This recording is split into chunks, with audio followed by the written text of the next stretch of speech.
Assalamualaikum warahmatullahi wabarakatuh. Salam sejahtera untuk kita semua. Apa kabarnya rekan-rekan mahasiswa, mahasiswi Universitas Dian Nusantara? Kita berjumpa kembali di mata kuliah pengantar bisnis di pertemuan yang ke-10. Tidak terasa kita sudah memasuki pertemuan yang ke-10. Mudah-mudahan Allah Subhanahu wa taala Tuhan Yang Maha Esa memberikan kita keberkahan kesehatan sehingga kita bisa menyelesaikan mata kuliah ini dengan sukses dan lancar. Rekan-rekan semuanya, sebelum kita memulai proses belajar mengajar ini, alangkah baiknya sama-sama kita berdoa agar proses belajar mengajar ini berjalan dengan sukses dan lancar. Berdoa menurut keyakinan dan kepercayaan masing-masing. Berdoa dimulai.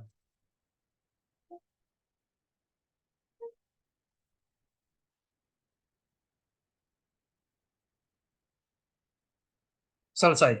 Rekan-rekan semuanya, di pertemuan yang ke-10 ini kita akan membahas materi yang sangat menarik sekali. Mohon izin saya share materinya. Di pertemuan yang ke-10 ini kita akan membahas materi mengenai pemberdayaan karyawan dan komunikasi organisasi. Ini adalah materi yang sangat menarik sekali.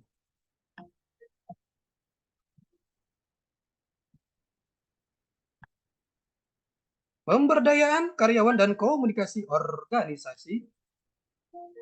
Pemberdayaan karyawan menjadi sesuatu hal yang penting karena di dalam menghadapi era persaingan dan pelayanan, setiap organisasi membutuhkan karyawan yang cepat, tanggap, dan mandiri sehingga organisasi mempunyai keunggulan kompetitif melalui sumber daya manusianya.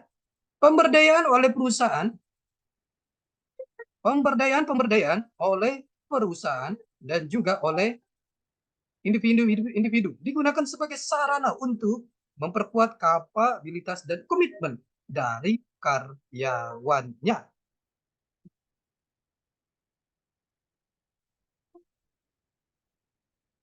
Pemberdayaan perbayaran ini dilakukan oleh perusahaan dan juga para karyawan.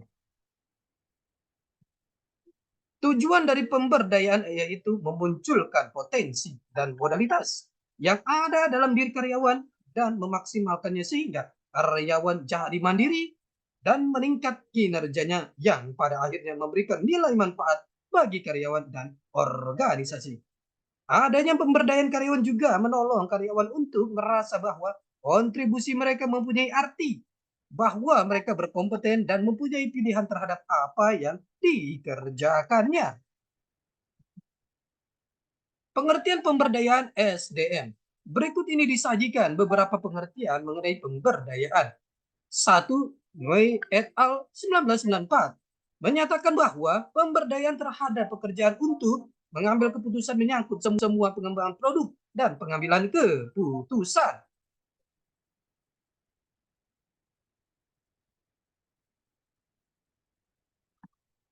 Tahun 1997 kita lihat juga di sini menyatakan bahwa menyatakan bahwa pemberdayaan merupakan hubungan antara personal yang berkelanjutan dan membangun kepercayaan antar karyawan dan juga manajemen.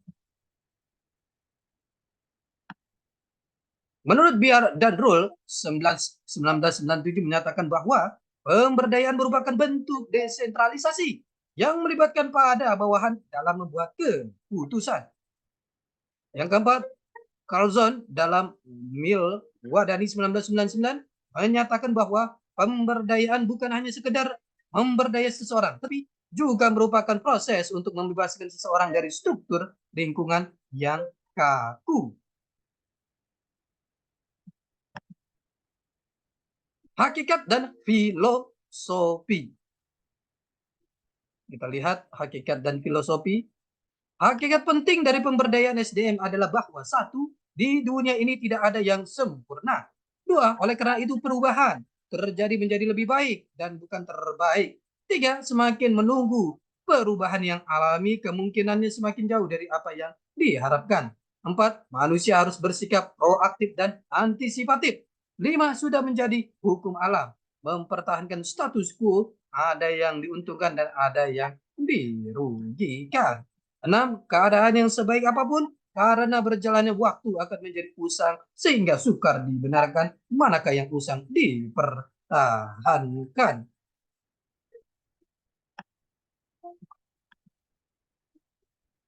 Hakikat dan filosofi pemberdayaan SDM dapat diartikan sebagai daya yang bersumber dari manusia. Daya yang bersumber dari manusia ini dapat juga disebut tenaga atau kekuatan, energi atau power yang melekat pada manusia itu sendiri dalam arti dapat ditujukan dalam hal tenaga, daya, kemampuan, kekuatan, keberadaan, peranan, wewenang, dan tanggung jawab.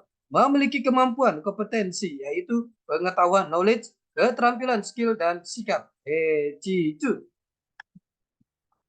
Dalam hubungan pemberdayaan SDM juga diperlukan pengembangan strategi yang tepat, yaitu inward looking, outward looking, dan mengembangkan kemitraan. Pemberdayaan SDM dimaksud diimplementasikan pada organisasi melalui pemberdayaan kewenangan yang jelas, pengembangan kompetensi, pengembangan kepercayaan, pemanfaatan peluang, pemberian tanggung jawab, dan pengembangan budaya organisasi, dan pengembangan saling mendukung. Di model pemberdayaan, Sarawat Khan 1997 menawarkan sebuah model pemberdayaan yang dapat dikembangkan dalam sebuah organisasi. Model pemberdayaan tersebut adalah sebagai berikut. Satu, desire. Tahap pertama dalam model pemberdayaan adalah keinginan dari manajemen untuk mendelegasikan dan melibatkan pekerja. Yang termasuk hal ini antara lain, pekerja diberikan banyak kesempatan untuk mengidentifikasi permasalahan yang sedang berkembang, memperkecil directive personality dan memperluas keterlibatan pekerja, mendorong terciptanya perspektif baru dan memikirkan kembali strategi kerja, menggambarkan keahlian tim dan melatih karyawan untuk menguasai sendiri self control. Dua, trust. Setelah adanya keinginan dari manajemen untuk pemberdayaan, langkah selanjutnya adalah membangun kepercayaan antar manajemen dan karyawan. Adanya saling percaya antar anggota organisasi akan tercipta kondisi yang baik untuk pertukaran informasi dan saran tanpa adanya rasa takut. Tiga, confident. Langkah selanjutnya setelah adanya saling percaya adalah menimbulkan rasa percaya diri karyawan dengan menghargai terhadap kemampuan yang dimiliki oleh karyawan. Empat, credibility. Langkah keempat, menjaga kredibilitas dengan penghargaan dan mengembangkan lingkungan kerja yang mendorong kompetensi yang sehat sehingga tercipta organisasi yang memiliki performance yang tinggi. 5, accountability. Tahap dalam proses pemberdayaan selanjutnya adalah pertanggungjawaban karyawan pada wewenang yang diberikan dengan menetapkan secara konsisten dan jelas tentang peran, standar, dan tujuan tentang penilaian terhadap kinerja karyawan. Tahap ini sebagai sarana evaluasi terhadap kinerja karyawan dalam penyelesaian dan tanggung jawab terhadap wewenang yang diberikan.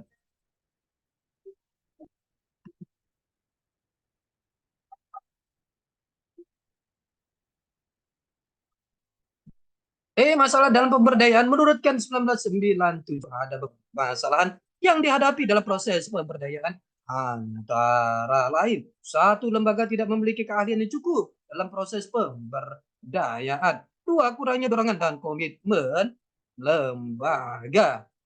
Tiga, adanya keengganan tenaga pendidik dan tenaga kependidikan untuk diberdayakan. Empat, besarnya biaya dan waktu yang dikeluarkan. 5, manajemen gagal dalam menyediakan feedback atau umpan balik dan saran yang konstruktif. Kiat pemberdayaan dengan memanfaatkan konsep 7M merupakan solusi dalam usaha mempertahankan sumber daya yang unggul. 7M tersebut adalah sebagai berikut. 1. Memahami. 2. Mempercayai. 3. Mendengarkan. 4. Mendorong pencapaian yang terbaik. 5. Menghormati. 6. Mengakui. 7. Menghargai. Keterkaitan pemberdayaan SDM dengan fungsi-fungsi manajemen SDM. Pemberdayaan dapat dikelola dengan 3 perspektif, yaitu 1. Perspektif manajemen kinerja, performance management. 2. Perspektif pelatihan dan pengembangan, training and development. 3. Perspektif manajemen karir dan pengembangan karir. 1. Manajemen kinerja. Konsep manajemen kinerja sangat menghargai peran pemberdayaan SDM. Karena di dalam konsep itu terdapat beberapa komponen penting yang terkait dengan SDM. Di dalam manajemen kinerja tercakup fungsi manajemen SDM khusus yang disebut penilaian kinerja karyawan individual yang bisa mengetahui kebutuhan perbaikan kinerja individu karyawan yang diperlukan untuk memaksimalkan kontribusi mereka bagi kinerja organisasi secara keseluruhan dan berkelanjutan. 2. Pelatihan dan pengembangan. Pelatihan penting untuk membekali karyawan baru agar setia dalam mengelola tugas dan pekerjaannya dan dapat dimanfaatkan untuk memberi kesempatan karyawan memperoleh skill atau keterampilan kerja. Sedangkan pengembangan memacu ke profesionalisme kerja dan karir karyawan. 3. Manajemen karir dan pengembangan. Kita lihat pengembangan karir SDM. Pemberdayaan SDM sangat berguna bagi manajemen karir. Di situ organisasi atau perusahaan mengelola program atau kegiatan yang mendukung atau memfasilitasi pengembangan karir karyawan. Rekan-rekan semuanya, ini adalah pertemuan kita yang ke-10. Kita berjumpa di pertemuan selanjutnya. Tetap semangat belajar untuk mencapai kesuksesan. Salam sehat selalu. Assalamualaikum warahmatullahi wabarakatuh.